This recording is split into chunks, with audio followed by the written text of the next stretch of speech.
Good morning friends, मैं रजनीश शुक्ला एक बार फिर से आप सभी का स्वागत करता हूं अपने official YouTube channel army and civil services में। जैसा कि दोस्तों आप लोग जानते हैं कि हमारे इस यूट्यूब चैनल पर आपको सब कुछ free of cost sequence wise शुरू से लेकर के लास्ट तक सारे वीडियोस उपलब्ध होने वाले हैं। तो मैं आपको कहूंगा कि आप चैनल को सब्सक्राइब जरूर करें ताकि आपको नई नई वीडियोस की नोटिफिकेशन जो है तो आपको सबसे पहले प्राप्त हो जाए। तो आज का जो हमारा वीडियो होगा वो हम इंडियन पॉलिटी शुरू कर रहे हैं। इंडियन पॉलिटी में आपको एकदम आसान भाषा में सब कुछ शुरू से लेकर के लास्ट तक आपको देखने को मिलेगा। किस टॉपिक से कितनी चीजें आपको जानना है और किस तरह से क्वेश्चन पूछे जाते हैं, ये सारी चीजें आपको इस वीडियो में मिलने वाली है। इसलिए वीडियो को शुरू से लेकर लास्ट तक देखें, इसकी बिल्कुल ना करें। दोस्तों शुरू करते हैं आज का अपना वीडियो। आज का जो अपना वीडियो है दोस्तों वो भारतीय कार्यपालिका पर है। आपको आराम से समझना है क्योंकि जो संविधान होता है वो कॉन्सेप्ट बेस्ड होता है। आप इसको रट नहीं सकते हैं, इसको आप याद नहीं कर सकते हैं। जब आपका कॉन्सेप्ट क्लियर होगा तो आपसे क्वेश्चन बन जाएंगे। इसमें क्वेश्चंस जो है तो थोड़ा सा घुमा करके नए नए क्वेश्चन पूछे जाते हैं। तो जब आपका कॉन्सेप्ट क्लियर होगा तो आप क्वेश्चंस को आराम से कर लेंगे। तो भारतीय कार्यपालिका की हम शुरुआत कर रहे हैं। इसके बाद जो है तो आपको कार्यपालिका, न्यायपालिका, ये सब कुछ आपको मिलने वाला है। ये देखते हैं भारतीय जो कार्यपालिका होती है तो वो कोई काम कैसे करता है, जो फंक्शन कैसी करती है, इसके अंतर्गत हम ये देखते हैं। ये हमारे भारतीय संविधान के भाग 5 में दिया हुआ है। ये भारतीय संविधान के भाग 5 में ये दिया हुआ है। अगर आपको अनुच्छेद देखना है तो ये अनुच्छेद 52 से लेकर के 151 तक के बीच में ये रहती है। अब आपके दिमाग में ये क्वेश्चन होगा कि सर कार्यपालिका बनती कैसे है। तो जो कार्यपालिका होती है वो कार्यपालिका के अंतर्गत आपको बता दूं राष्ट्रपति आता है, उपराष्ट्रपति आता है और मंत्री परिषद आती है। मुख्य रूप से ये आते हैं, मंत्री परिषद आती है। इनको मिला करके इनको सामूहिक रूप से हम क्या बोलते हैं, कार्यपालिका बोलते हैं। भारतीय संविधान का अनुच्छेद 53 ये कहता है दोस्तों कि भारत में एक कार्यपालिका होगी। ये अनुच्छेद आपको संविधान में अनुच्छेद बहुत इंपॉर्टेंट होते हैं। जितना ज्यादा से ज्यादा आप आर्टिकल लर्न करेंगे उतना आपके लिए बेहतर होगा। तो 53 ये कहती है कि भारत में एक कार्यपालिका होगी। ये अनुच्छेद 53 कहता है। इसको हम बाद में इलेबोरेट करेंगे लास्ट में, अभी मैं केवल इंट्रोडक्शन दे रहा हूं। तो 53 कहता है कि भारत में एक कार्यपालिका होगी और कार्यपालिका का जो प्रधान होता है, अध्यक्ष होता है, वो कौन होता है दोस्तों, राष्ट्रपति होता है। ठीक है, ये राष्ट्रपति होता है। क्योंकि हमारे भारत में संसदीय प्रणाली लागू है। संसदीय प्रणाली का मतलब क्या होता है, संसदीय प्रणाली का मतलब ये होता है दोस्तों कि जो मंत्री परिषद होती है वो लोकसभा के प्रति उत्तरदायी होती है। इसका मतलब क्या हुआ, इसका मतलब ये होता है कि हमारा जो राष्ट्रपति होता है, भारतीय जो राष्ट्रपति होता है, उसके पास समस्त शक्तियां तो होती हैं लेकिन उन समस्त शक्तियों का प्रयोग करता नहीं होता है। वास्तविक शक्तियां हमारे हिंदुस्तान में प्रधानमंत्री के पास होती है, राष्ट्रपति के पास नाम के लिए होती है। उसको यूज करने वाला कौन होता है, यूजर के रूप में कौन देखा जाता है, प्रधानमंत्री होता है। क्यों, क्योंकि जो हमारी परिषद होती है ना वो किसके प्रति उत्तरदायी होती है, वो लोकसभा के प्रति उत्तरदायी होती है। इस चीज को यहाँ पर समझना है। अब अपने आते हैं अपने मेन वीडियो पे। इस व्यक्ति मतलब ये जो भारत का प्रथम प्रधान कहलाता है, इसके बारे में अपन डिटेल में स्टडी करेंगे, राष्ट्रपति के बारे में। ये भारत का प्रथम नागरिक होता है। पहली इंपॉर्टेंट चीज तो इसके बारे में ये देखिए कि इसे भारत का प्रथम संवैधानिक नागरिक कहा जाता है। ये इंपॉर्टेंट चीज इसके देखिए, ये प्रथम संवैधानिक नागरिक होता है। संवैधानिक नागरिक होता है। संवैधानिक का मतलब क्या होता है, संविधान में हर एक शब्द को आपको समझना होगा। संवैधानिक का मतलब क्या होता है, संवैधानिक का मतलब ये होता है कि इसका वर्णन संविधान में किया गया है। इसके बारे में जो उपबंध दिए हुए हैं वो संविधान में दिए गए हैं। तो ये प्रथम संवैधानिक पद होता है, ये आपको ध्यान रखना है। दूसरी चीज जो राष्ट्रपति के बारे में सबसे ज्यादा ध्यान रखना है वो राज्यों का प्रधान होता है। ये क्वेश्चन कई बार पूछा गया है, तो इस क्वेश्चन में आपको ध्यान रखना है कि राष्ट्र का प्रधान नहीं होता, राज्यों का प्रधान होता है। क्यों? क्योंकि जो हमारा देश होता है ना वो संघ है। क्या है? वो संघ है या केंद्र है। तो आपको इसमें दूसरी बात ध्यान रखना है, ये पूछा गया क्वेश्चन है कि राष्ट्रपति जो होता है वो किसका प्रधान होता है, तो राज्यों का प्रधान होता है, राज्यों का प्रधान होता है। क्यों? क्योंकि हमारा जो देश होता है ना वो क्या है, एक प्रधान होता है, जस्ट मिनट, प्रधान होता है क्योंकि हमारा जो देश है ना वो राज्यों का संघ होता है, ठीक है ना। तो इसको आपको ध्यान रखना है। अब आते हैं भारतीय संविधान का अनुच्छेद 52 ये कहता है कि भारत में एक राष्ट्रपति होगा। ये आपको याद रखना है। ये बात पूछा जाता है कि राष्ट्रपति का पद किस अनुच्छेद में दिया गया है, तो अनुच्छेद 52 में दिया गया है। 52 ये कहता है कि भारत में एक राष्ट्रपति होगा, भारत में एक राष्ट्रपति होगा। ये आपको ध्यान रखना है, राष्ट्रपति होगा। अब देखते हैं कि राष्ट्रपति कोई बनता है तो राष्ट्रपति बनने की क्या क्या योग्यताएं होनी चाहिए, क्या क्या उस व्यक्ति के पास होनी चाहिए। पहली चीज तो इसकी अगर योग्यता की बात करें तो पहली चीज तो वह भारत का नागरिक हो, ये सबसे इंपॉर्टेंट चीज है और सबसे आसान भी है, भारत का नागरिक हो। दूसरी इसकी ये योग्यता होती है कि वो 35 जो एज है 35 वर्ष की उम्र पूरा कर चुका हो, 35 वर्ष की उम्र वो पूरा कर चुका हो। और तीसरी इंपॉर्टेंट चीज ये होती है कि वो लोकसभा का सदस्य चुने जाने की क्षमता होनी चाहिए, मतलब उसके पास योग्यता होनी चाहिए, लोकसभा का सदस्य वो बन जाना चाहिए, लोकसभा का सदस्य बनने की योग्यता होनी चाहिए। और फोर्थ इंपॉर्टेंट चीज ये होनी चाहिए कि वो कोई लाभ के पद पर ना हो, कोई लाभ के पद पर ना हो।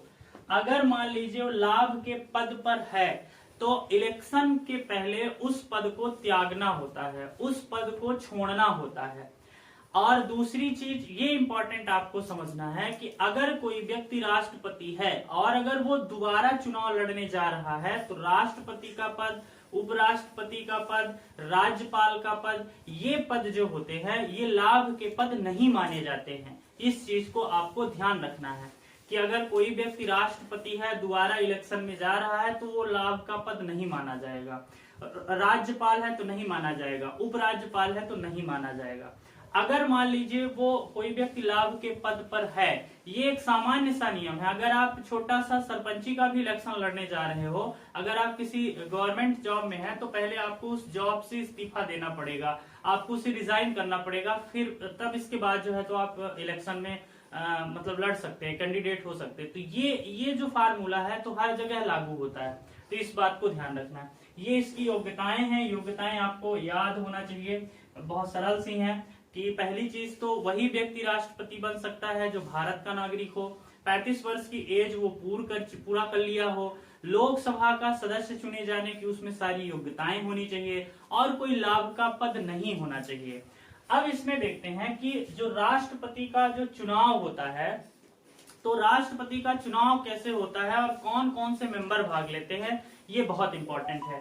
तो मैं आप लोगों को बता दूं कि जो राष्ट्रपति का जो चुनाव होता है दोस्तों, वो उसको कहते हैं निर्वाचन मंडल कहते हैं, निर्वाचन मंडल कहते हैं। इसको आपको समझना है, निर्वाचन मंडल कहते हैं।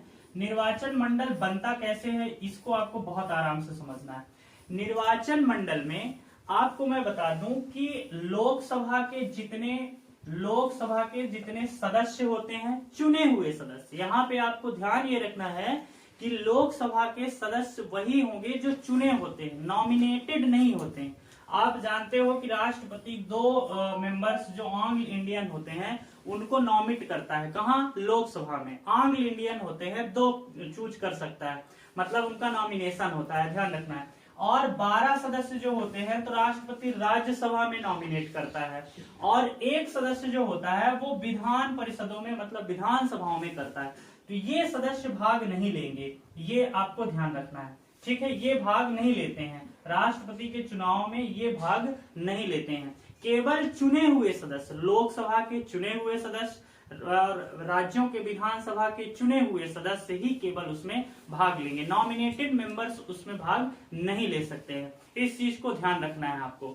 इसमें एक चीज और आपको मैं बता दूं कि इसमें जो है तो दिल्ली एवं पांडुचेरी केंद्र शासित जो प्रदेश हैं, उनके सदस्य जो चुने गए हैं, इलेक्टेड मेंबर्स जो हैं, वो भी राष्ट्रपति के चुनाव में भाग लेते हैं। ये जो है तो इसके पहले ये नहीं होता था। संविधान में 70वां संविधान संशोधन किया गया था लगभग 1992 में, 1992 में। तो 1992 के बाद ये प्रावधान किया गया कि लोकसभा के जितने मेंबर्स हैं, राज्यों के जितने मेंबर्स हैं और दिल्ली एवं पांडिचेरी के केंद्र शासित प्रदेश के चुने हुए मेंबर, केवल केंद्र शासित प्रदेश में 2 ही लिए जाते हैं, सारे केंद्र शासित प्रदेश नहीं लिए जाते हैं। तो मोटा मोटी आपको ये ध्यान रखना है कि इसमें नॉमिनेटेड मेंबर भाग नहीं लेते हैं।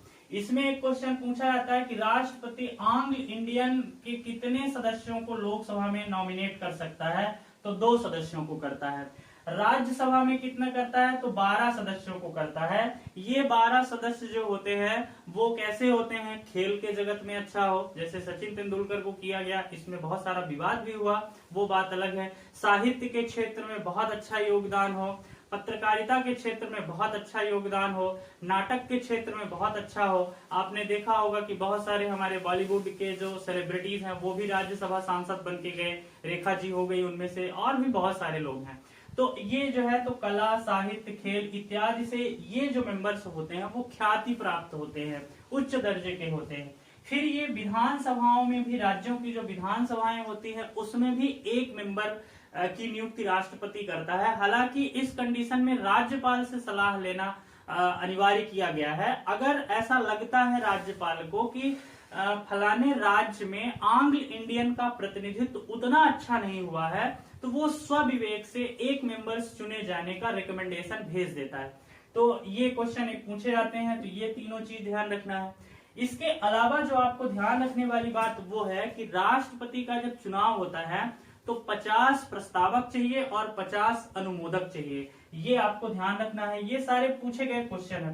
50 प्रस्तावक होना चाहिए और 50 अनुमोदक होना चाहिए। इसके अलावा इसमें जमानत की जो राशि जमा की जाती है दोस्तों, वो लगभग 15,000 के आसपास जमानत की राशि जो है वो जमा करना पड़ता है। एक चीज यहाँ पास और क्लियर कर दूं कि वर्तमान में जो भारत का राष्ट्रपति का इलेक्शन होता है उसको निर्वाचन आयोग ही करवाता है। लेकिन कभी कभी इसमें क्वेश्चन ये पूछ लिया जाता है कि भारत के प्रथम राष्ट्रपति का इलेक्शन किसने करवाया था, चुनाव किसने करवाया था, तो याद रखना होगा संविधान सभा ने कराया था। ये बहुत इंपॉर्टेंट क्वेश्चन है, बड़ा क्वेश्चन है, ये काफी बड़ा क्वेश्चन है। तो आपको ध्यान रखना है कि जितने भी इलेक्शन हो रहे हैं अभी, तो कौन कराता है, निर्वाचन इलेक्शन कमीशन कराता है, निर्वाचन आयोग कराता है। लेकिन पहले राष्ट्रपति जब राजेंद्र प्रसाद जी बने थे तो उस समय जो है तो संविधान सभा ने किया था। ये आपको ध्यान रखना है।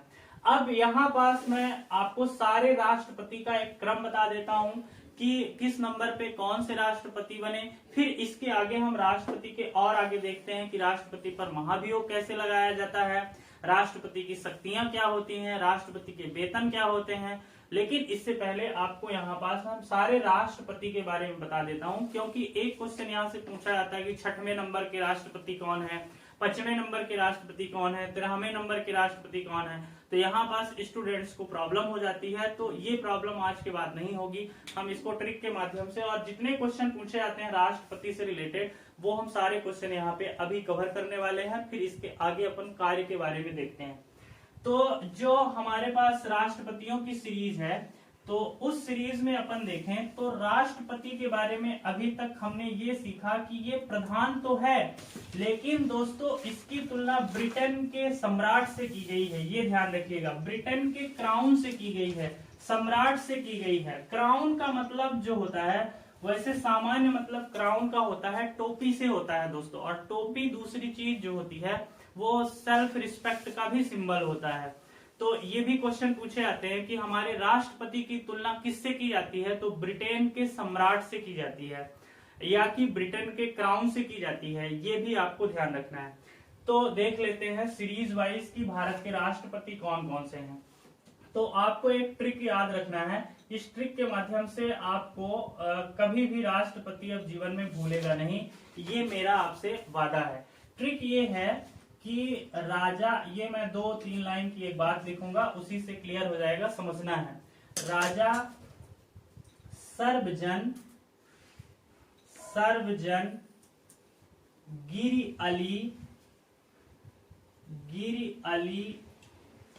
ने ज्ञानवान शंकर नारायण की कलम की प्रतिभा पर राम नाम निकाला। अब एक एक को अपन देखते जाते हैं, बस इसको 2-3 बार आपको याद रखना है। ये समझिए कि एक कोई राजा है, उस राजा का नाम क्या था? सर्वजन गिरि अली उस राजा का नाम था। उस राजा ने एक ज्ञानवान शंकर नाम के व्यक्ति की पेन लिया, कलम लिया, और उस कलम के दम पर, उस कलम की प्रतिभा पर उसने कौन सा शब्द निकाला? राम नाम निकाला। क्या निकाला? राम नाम निकाला। इसको 1 से 2 बार ट्राई करें तो ये ट्रिक आपको याद हो जाएगी। इसमें सारे राष्ट्रपति छुपे हुए हैं, अभी मैं बताऊंगा कि कैसे।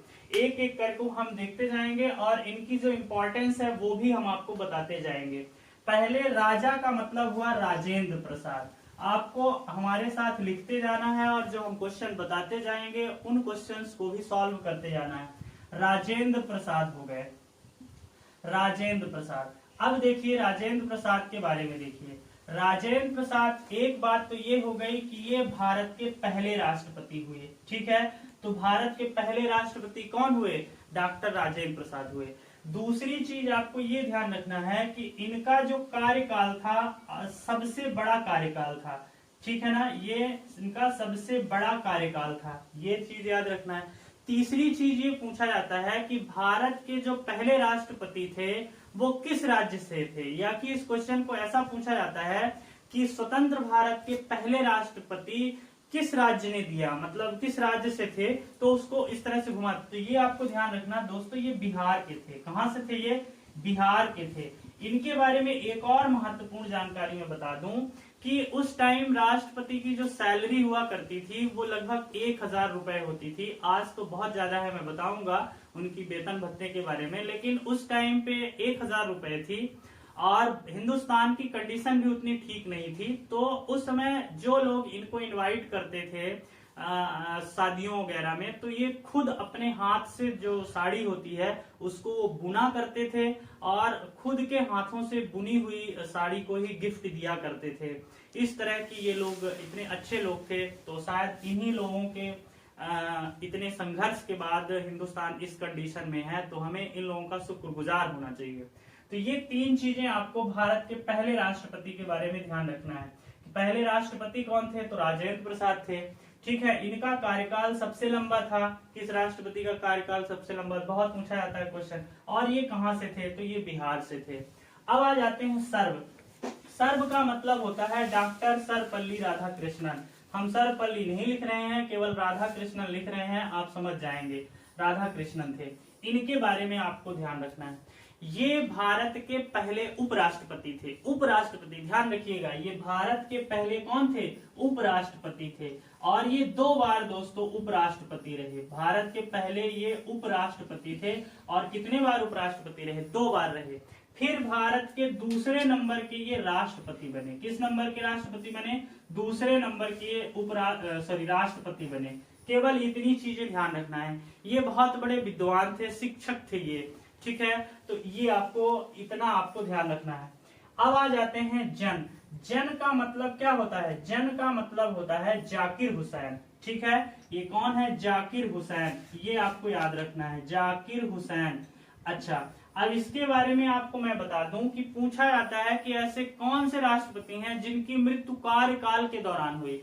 तो ध्यान रखिए, जन की भी हुई, मतलब जाकिर हुसैन की भी हुई, और अहमद अली की भी। इन दोनों की जो मृत्यु हुई दोस्तों, ये दोनों मुस्लिम प्रेसिडेंट थे। इन दोनों मुस्लिम प्रेसिडेंट की हत्या या मृत्यु कह दे, हत्या नहीं मृत्यु कह दे, ये कार्यकाल के दौरान हुई है। तो ये आपको ध्यान रखना है, इन दोनों की हुई है। तो पूछा जाता है कि ऐसे पहले कौन से राष्ट्रपति थे जिनकी मृत्यु जो है तो कार्यकाल के दौरान हुई, तो ये जाकिर हुसैन की थी। अब आ जाते हैं गिरी। गिरी का मतलब क्या होता है? गिरी का मतलब होता है डॉक्टर बीबी गिरी, आपको याद रखना है, बीबी गिरी, ये गिरी। अब इनके बारे में देखिए, ये इसमें क्वेश्चन पूछा जाता है कि ऐसा कौन सा व्यक्ति है जो राष्ट्रपति बनने से पहले गृह मंत्री था। तो दोस्तों ये सबसे पहले गृह मंत्री थे, तो ये पहले ये गृह मंत्री थे, फिर गृह मंत्री के बाद जो है तो ये क्या बने? राष्ट्रपति बने, यह याद रखना है। दूसरी चीज ये याद रखना है दोस्तों कि ये भारत के पहले कार्यवाहक राष्ट्रपति हैं। हम बताएंगे कि कार्यवाहक राष्ट्रपति क्या होता है, अभी तो हम सभी को क्रम से देख रहे हैं, तो ये ध्यान रखना है। ये क्या थे कि भारत के पहले कार्यवाहक राष्ट्रपति थे। भारत में 3 लोग जो है तो वो कार्यवाहक राष्ट्रपति हुए हैं, उनकी चर्चा अपन करेंगे, लेकिन ये पहले कार्यवाहक राष्ट्रपति थे। फिर इसमें एक बात ये आपको ध्यान रखना है कि ये सबसे उम्र दराज के राष्ट्रपति थे। क्वेश्चन पूछा जाता है कि सबसे ज्यादा एज पर मतलब कौन राष्ट्रपति बना, तो यही बने, बीबी गिरी बने हैं, ये आपको ध्यान रखना है, बीबी गिरी थे। और चौथी इंपॉर्टेंट चीज ये बात याद रखना है कि राष्ट्रपति के इसमें 2 बार जो है तो गणना करनी पड़ी थी। ठीक है, ऐसा कौन सा राष्ट्रपति है जिसमें मतों की गणना दूसरे राउंड में विजय हासिल किया, तो इन्होंने दूसरे राउंड में दूसरी बार करना पड़ा था, तब ये विजयी हुए थे। बीबी गिरी के बारे में इतनी चीज आपको याद रखना है कि ये पहले गृह मंत्री थे, भारत के पहले कार्यवाहक राष्ट्रपति बने, इसके बाद ये सबसे उम्र दराज के राष्ट्रपति थे, और इसके बाद ये ध्यान रखना है कि जब इन्होंने इलेक्शन लड़ा तो सेकेंड राउंड में इनको विक्ट्री हासिल हुई, जीत हासिल हुई। फिर आ जाते हैं अली, अहमद अली इनका पूरा नाम है। इनकी कोई खास बात नहीं, मैं बता ही दिया कि इन दोनों की जो है तो कार्यकाल के दौरान इनकी मृत्यु हुई। फिर ने का मतलब होता है दोस्तों नीलम संजीव रेड्डी, ने का मतलब यहाँ पास है नीलम संजीव रेड्डी। नीलम संजीव रेड्डी के बारे में 2 बातें याद रखना है। पहली तो ये सबसे यंगेस्ट राष्ट्रपति थे, सबसे कम उम्र के राष्ट्रपति थे, और दूसरी बात आपको याद रखना है कि ये निर्विरोध चुने गए थे। पहली बार लड़े तो हार गए थे, फिर जब सेकंड बार हुआ तो ये निर्विरोध चुने गए थे, ये आपको ध्यान रखना है। बहुत इंपॉर्टेंट क्वेश्चन है कि ऐसा कौन सा राष्ट्रपति है जो निर्विरोध चुना गया था, तो नीलम संजीव रेड्डी ऐसे व्यक्ति थे जो निर्विरोध चुने गए थे दोस्तों। अब आ जाते हैं ज्ञान। ज्ञान का मतलब होता है ज्ञानी जैल सिंह, ज्ञानी जैल सिंह। अब इसके बारे में समझते हैं, बहुत इंपॉर्टेंट है ये ज्ञानी जैल सिंह, बहुत ही इंपॉर्टेंट है। आगे हम इसके बारे में बृहद भी चर्चा करेंगे कि क्यों कैसे हुआ था, पर अभी थोड़ा सा इसको शार्ट में समझ लेते हैं। ये जो ज्ञानी जैल सिंह थे दोस्तों, तो ये भारत के पहले सिख राष्ट्रपति थे, ये ध्यान रखिएगा, सिख जाति के थे, सिख राष्ट्रपति थे ये, ठीक है। और दूसरी जो सबसे महत्वपूर्ण बात आपको ये याद रखना है कि दोस्तों भारत में इन्होंने पहली और आखिरी बार जेबी वीटो का प्रयोग किया था, ये ध्यान रखिएगा। जेबी वीटो का प्रयोग करने क्या होता है जेबी वीटो, अभी अपन हम बाद में देखेंगे। तो इन्होंने पहली बार किसका यूज किया था? जेबी वीटो का, पहली और आखिरी बार, उसके बाद से अभी तक किसी राष्ट्रपति ने नहीं यूज किया है। तो पहली बार इन्होंने क्या किया? जेबी वीटो यूज किया। मैं बताऊंगा जेबी वीटो क्या होता है या पॉकेट वीटो क्या होता है, मैं उसके कार्य में समझाऊंगा।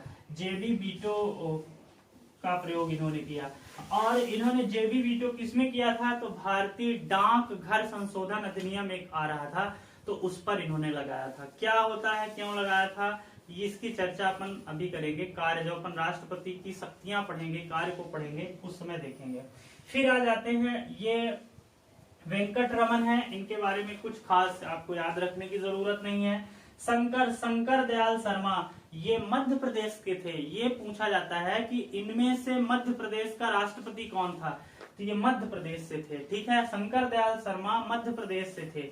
अच्छा, दूसरी बात इसमें आपको ये ध्यान रखना है दोस्तों कि इसमें कभी कभी ये भी पूछ लिया जाता है कि जब शंकर दयाल शर्मा जी जब राष्ट्रपति थे तो उस समय मध्य प्रदेश का मुख्यमंत्री कौन था, तो उस समय मध्य प्रदेश के मुख्यमंत्री श्री अर्जुन सिंह थे। ये दोनों चीजें याद रखना है, मध्य प्रदेश के सिलसिले में ये क्वेश्चन जरूर पूछा जाता है।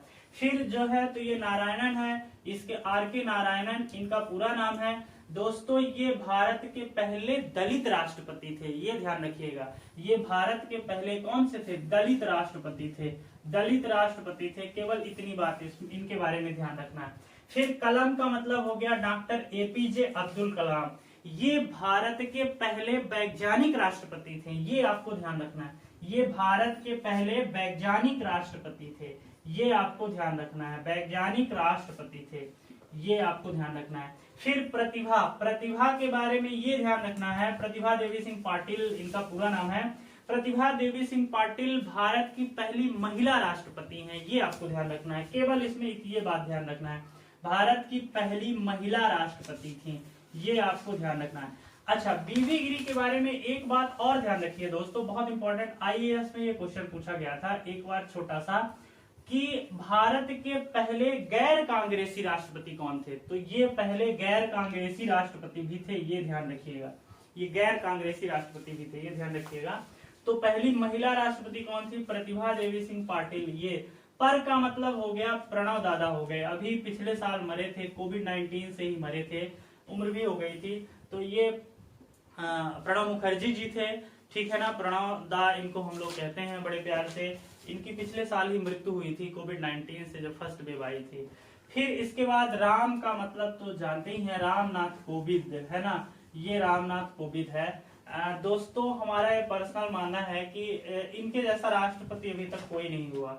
क्यों नहीं हुआ आप कमेंट करके बता सकते हैं, ठीक है ना। मुझे लगता ही नहीं है कि इस समय भारत में कोई राष्ट्रपति है, ठीक है ना। तो इनको ये इस तरह के हैं, पर खैर ये अपना अलग विचार है। तो ध्यान रखिए, राम का मतलब हो गया रामनाथ कोविंद। अब 1 से 2 बार इसकी आप प्रैक्टिस करिए तो सारे क्वेश्चन जितने लगभग ओपन क्वेश्चन पूछे जाते हैं वो तैयार हो जाएंगे। अब इनमें से कोई कैसा भी पूछे कि 10वें नंबर के कौन है, 3रे नंबर के कौन है, 4थे नंबर के कौन है, तो ये सारी चीजें आपकी क्लियर हो जाएंगी दोस्तों। अब बढ़ते हैं राष्ट्रपति के वेतन के बारे में, कि राष्ट्रपति की वेतन क्या होती है। मैंने निर्वाचक मंडल बता दिया कि इसमें कौन कौन से मेंबर भाग लेते हैं, कौन कौन से मेंबर्स भाग नहीं लेते हैं। अब देखते हैं कि इनकी वेतन क्या होती है।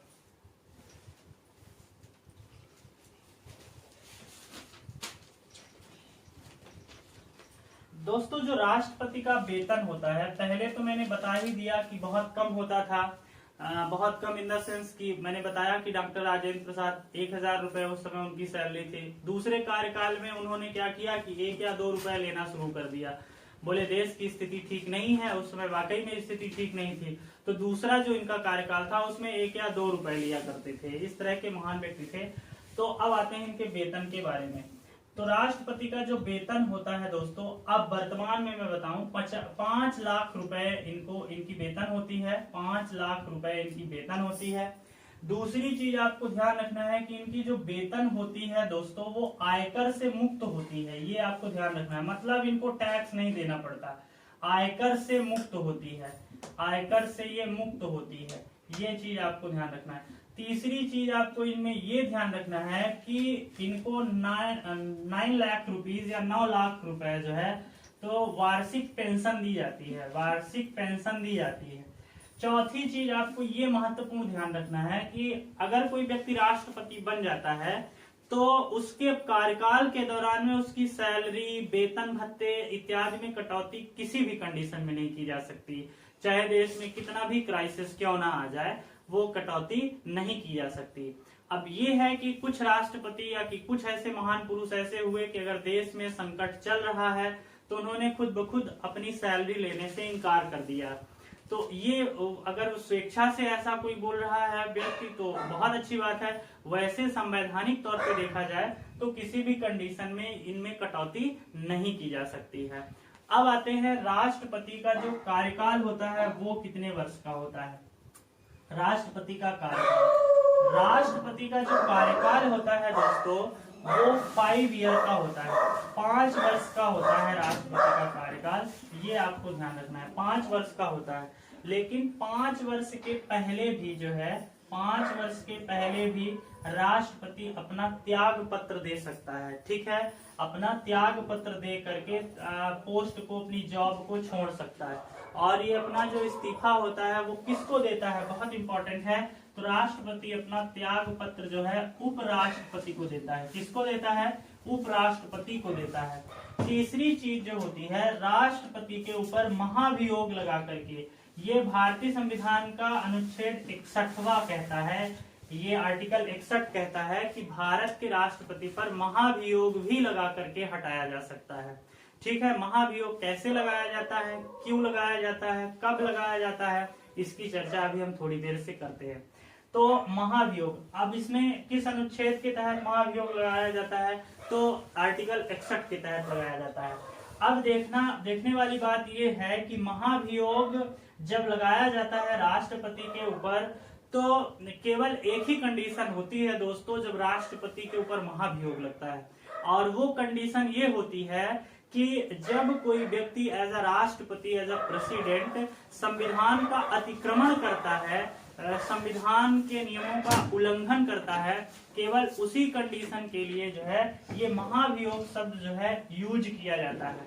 अब देखते हैं कि महाभियोग कैसे लगता है, क्या होते हैं, इसके बारे में डिटेल जानकारी देखते हैं।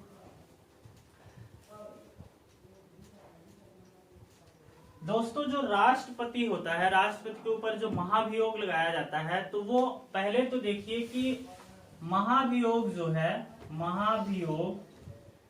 महाभियोग जो है ये किस देश के संविधान से लिया गया, तो ये अमेरिका से लिया गया है, अमेरिका के संविधान से लिया गया है, ये आपको ध्यान रखना है, ये पूछा जाता है। तो भारत के राष्ट्रपति के ऊपर महाभियोग लगाने की अनुमति कौन सा आर्टिकल देता है, तो अनुच्छेद 61 देता है, ये बहुत इंपॉर्टेंट है। अब देखिए ध्यान से सुनिएगा दोस्तों कि महाभियोग लगाया कैसे जाता है, कब लगाया जाता है, तो केवल और केवल जब कोई व्यक्ति अतिक्रमण करेगा, संवैधानिक रूल्स का, संविधान के नियमों का अतिक्रमण करेगा, केवल तभी महाभियोग लगेगा। अब महाभियोग क्या लगता है कि किसी भी सदन द्वारा लाया जा सकता है। पहली चीज ध्यान रखिएगा, बड़े आराम से समझिएगा। जो लोकसभा होता है, राज्यसभा होता है, तो दो में से किसी पर भी महाभियोग, किसी भी सदन पर महाभियोग लाया जा सकता है।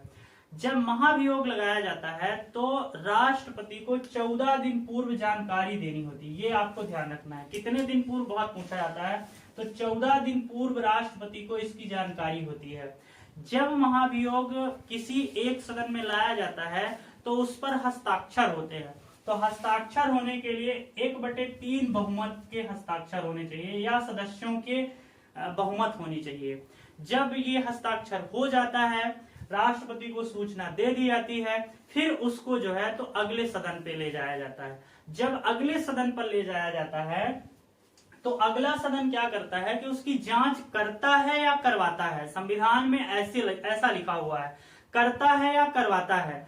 तो वास्तविक रूप से जो है तो वो जांच करता नहीं है, करवाता है, अगर जनरली देखें अपन तो। लेकिन अगर किताब की भाषा देखें, संविधान की किताब की भाषा देखें, तो उसमें लिखा हुआ है कि वो जांच करता है या करवाता है। तो जर्नली तौर पर अगर देखें तो जांच वो करवाता है। किसकी निगरानी में, सीजेआई की निगरानी पे होता है, ठीक है, चीफ जस्टिस ऑफ इंडिया की निगरानी पर होता है। तो ये एक चीज। फिर क्या होता है, जब ये पास होता है तो आपको ध्यान रखना है 2/3 बहुमत से पास होना चाहिए, ये आपको ध्यान रखना है, बहुत इंपॉर्टेंट चीज है। 2/3 बहुमत से ये पास होना चाहिए, ठीक है। हस्ताक्षर कितने के होते हैं, तो आपको ध्यान रखना है 1/3 सदस्यों का होना चाहिए। लेकिन जो ये पास होता है, अविश्वास प्रस्ताव या महाभियोग जो होता है, वो जो पास होता है वो 2/3 बहुमत से पास होता है। जब पास हो जाता है तो राष्ट्रपति के ऊपर महाभियोग, ऐसा माना जाता है कि महाभियोग राष्ट्रपति के ऊपर लग जाता है और राष्ट्रपति अपना पद त्याग कर देता है। ये राष्ट्रपति पर महाभियोग लगाने की प्रक्रिया होती है दोस्तों, किसी भी सदन द्वारा लाया जा सकता है। ये आपको मोस्ट इंपॉर्टेंट चीज ध्यान रखना है। अब आते हैं राष्ट्रपति की शक्तियां क्या होती हैं। राष्ट्रपति की शक्तियां क्या होती हैं, राष्ट्रपति के अधिकार क्या होते हैं, राष्ट्रपति के कार्य क्या होते हैं, ये तीनों एक ही चीज है। आराम से आपको समझना है कि राष्ट्रपति की शक्तियां क्या होती हैं अथवा राष्ट्रपति के अधिकार क्या होते हैं।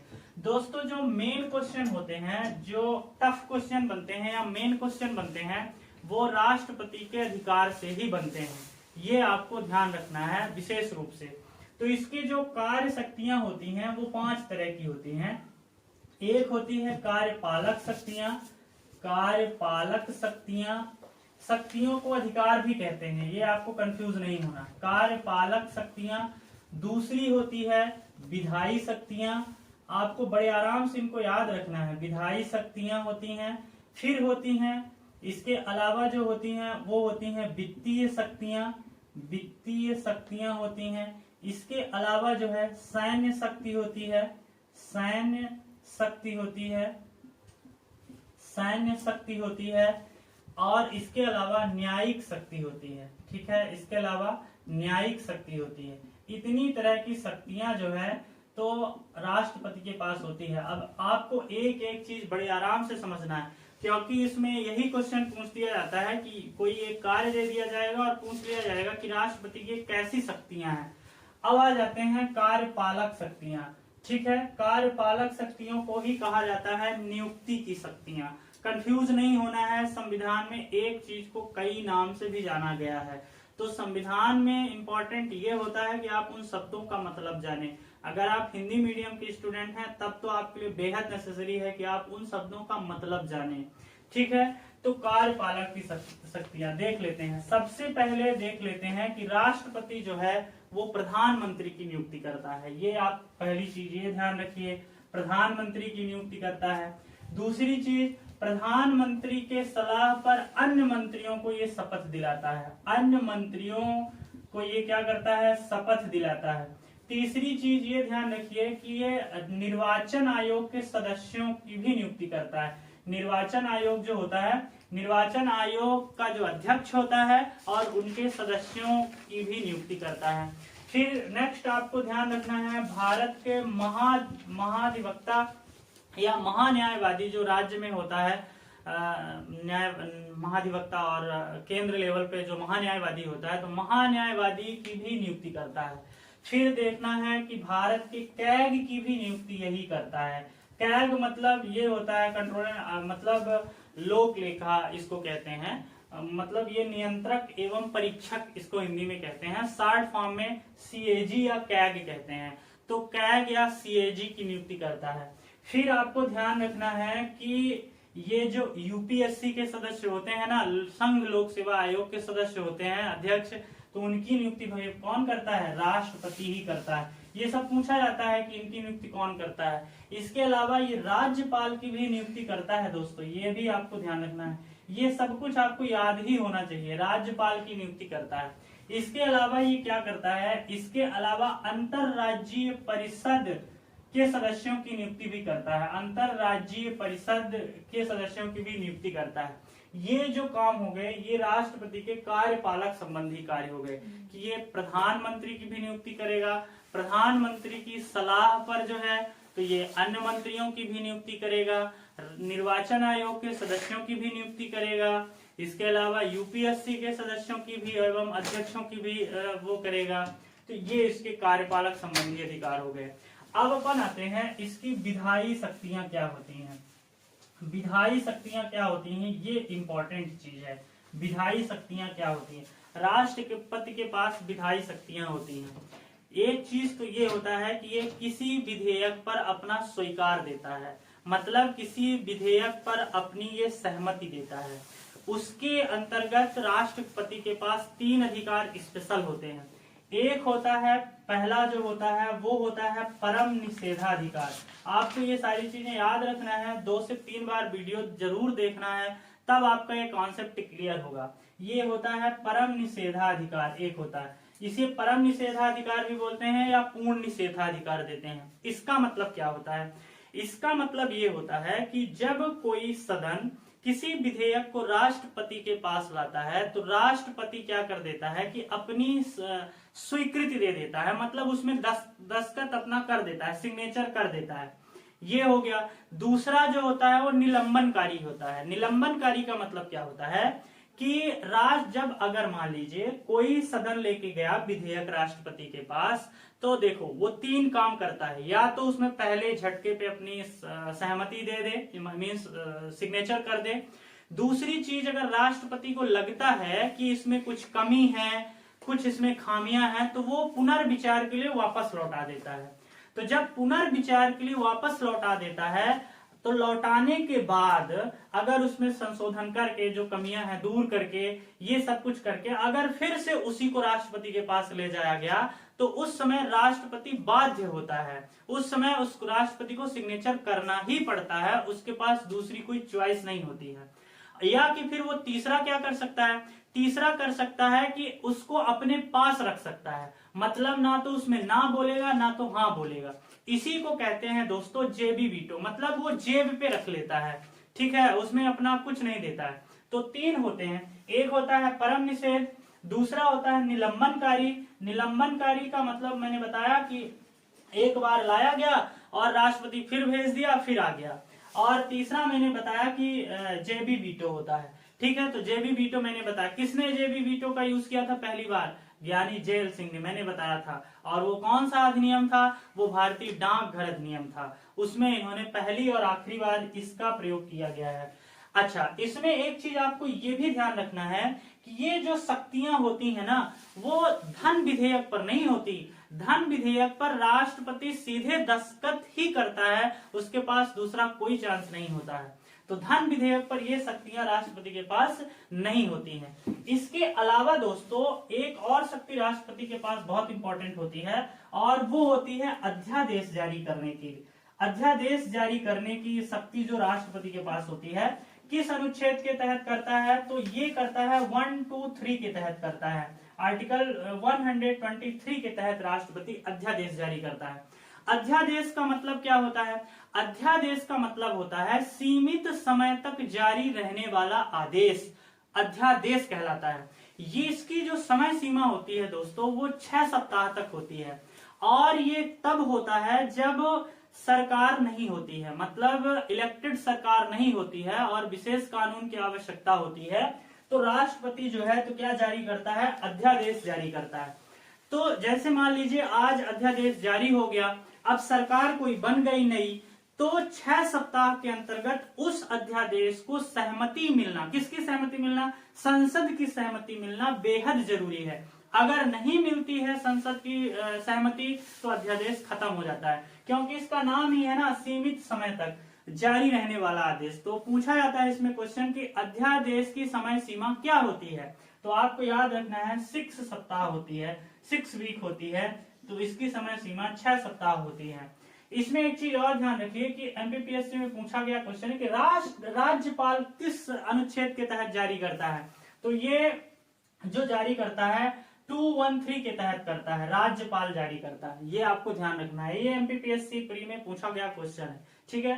तो राष्ट्रपति इसके तहत करता है और राज्यपाल इसके तहत करता है। इसके अलावा राष्ट्रपति की जो शक्तियां अपन देखें, ये क्या करता है कि संसद का जो सत्र होता है वो आहूत करता है। आहूत करने का मतलब है बुलाता है, ठीक है। जैसे कोई नया जो सरकार बनी, तो नई सरकार का जो पहला सत्र होगा उसका अभिभाषण भी कौन देता है, राष्ट्रपति देता है, ठीक है। कौन देता है, राष्ट्रपति देता है। और जो वित्तीय वर्ष स्टार्ट होते हैं, जैसे संसद के सेशन होते हैं, मतलब जो उसके सत्र होते हैं, 3 सत्र होते हैं ना, तो प्रत्येक सत्र की शुरुआत जो होती है ना, तो वो राष्ट्रपति के अभिभाषण से होती है। अभिभाषण का मतलब क्या होता है, अभिभाषण को मंत्री परिषद तैयार करती है, मंत्री परिषद लिखती है, फिर उसी चीज को राष्ट्रपति जो है वो लोगों के सामने रखता है, मीडिया के सामने या कि सदन पटल पर रखता है। अच्छा, दूसरी चीज आपको ये ध्यान रखना है, इन चीजों को बड़े आराम से ध्यान रखिएगा दोस्तों, ये बहुत भूलने वाली चीजें हैं। अगर आपका कॉन्सेप्ट क्लियर नहीं है तो ये भूल जाएंगी और ये बातें जरूर पूछी जाती हैं।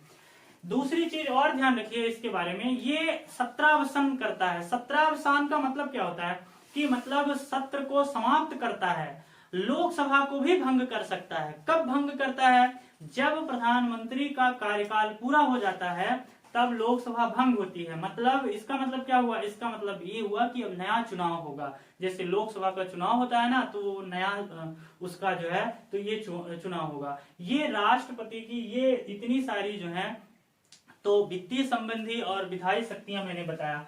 अब आ जाते हैं सैन्य शक्ति। सैन्य शक्ति इसमें देखिए ये तीनों सेनाओं का सुप्रीम होता है। राष्ट्रपति कौन होता है? सुप्रीम होता है तीनों सेनाओं का। अच्छा, किसी देश के साथ अगर कोई युद्ध हो रहा है तो युद्ध शुरू करने की घोषणा कौन करता है? राष्ट्रपति करता है। और युद्ध समाप्त करने की भी घोषणा कौन करता है? राष्ट्रपति करता है। ये इसकी क्या हो गई? सैन्य संबंधी शक्तियां हो गई। इसके बाद आ जाते हैं न्यायिक शक्तियां होती हैं। न्यायिक शक्तियां जो है तो अनुच्छेद 72 के तहत होती है। ये आपको याद रखना है, पूछा जाता है। न्यायिक शक्तियों के तहत जो है तो राष्ट्रपति क्या करता है कि किसी को क्षमा दान देता है। तो क्षमा दान की शक्तियां किसमें है? तो आर्टिकल 72 में है। ये आपको ध्यान रखना है। किसी को फांसी हो गई, किसी को सजाए मौत हो गई, तो उन सबको माफ करने का अधिकार किसके पास होता है? राष्ट्रपति के पास होता है। ये कहलाती है उसकी क्षमादान की शक्तियां कहलाती हैं।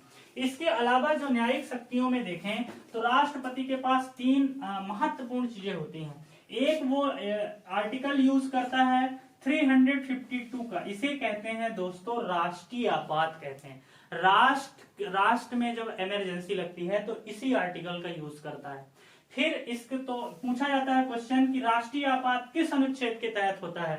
तो ये कितना होता है? 352 के तहत होती है। फिर होता है दूसरा होता है 356। दोस्तों इसको कहते हैं राष्ट्रपति शासन, ठीक है, इसी को कहते हैं राष्ट्रपति शासन। किसी राज्य में लगाया जाता है, राज्य विशेष में जब आपातकाल लगाया जाता है ना, इसका प्रयोग किया जाता है। मध्य प्रदेश में 3 बार लगा है, सबसे अधिक बार केरला स्टेट में लगा है, ठीक है। ये सारी चीजें आपको ध्यान रखना है। फिर इसके अलावा एक होता है 360, इसके तहत दोस्तों वित्तीय आपातकाल लगता है, फाइनेंशियल इमरजेंसी लगती है। इसका प्रयोग आज तक भारत में कभी भी नहीं किया गया, ये आपको ध्यान रखना है। इसके अलावा राष्ट्रपति क्या करता है कि राष्ट्रपति सुप्रीम कोर्ट से परामर्श भी मांग लेता है। किसी विशेष मुद्दे में अगर राष्ट्रपति को ऐसा लगता है कि हमें इसमें सलाह मशवरा की आवश्यकता है, तो जो CJI होता है, मतलब चीफ जस्टिस ऑफ इंडिया होता है, मुख्य न्यायाधीश जो होता है, तो उससे ये सलाह मांग लेता है। लेकिन आपको एक चीज और मैं बता दूं, जब बाबरी मस्जिद का केस हुआ था 1992 में हुआ था, ये आपको पता होना चाहिए। बाबरी मस्जिद का जब केस हुआ था तो उस समय सुप्रीम कोर्ट ने डिनाई कर दिया था, मना कर दिया था अपना परामर्श देने के लिए। तो कब मना किया था? ये पहली बार ऐसी घटना हुई थी, तो 1992 में हुआ था जब बाबरी मस्जिद का केस हुआ था। दोस्तों ये रहा आज का हमारा राष्ट्रपति के ऊपर टॉपिक। इसको आप 1 से 2 बार देखिए, इसमें क्वेश्चन भर के आते हैं और जितनी बातें मैंने बताया है लगभग सारी चीजें आपके एग्जाम में देखने को जरूर मिलेंगी। 1 से 2 बार वीडियो को देखिए। फिर भी अगर आपके समझ में नहीं आता तो आप कमेंट करिए। वीडियो अच्छा लगा हो तो लाइक, सब्सक्राइब और शेयर करना ना भूलें। मिलते हैं दोस्तों अगले वीडियो में, तब तक के लिए धन्यवाद।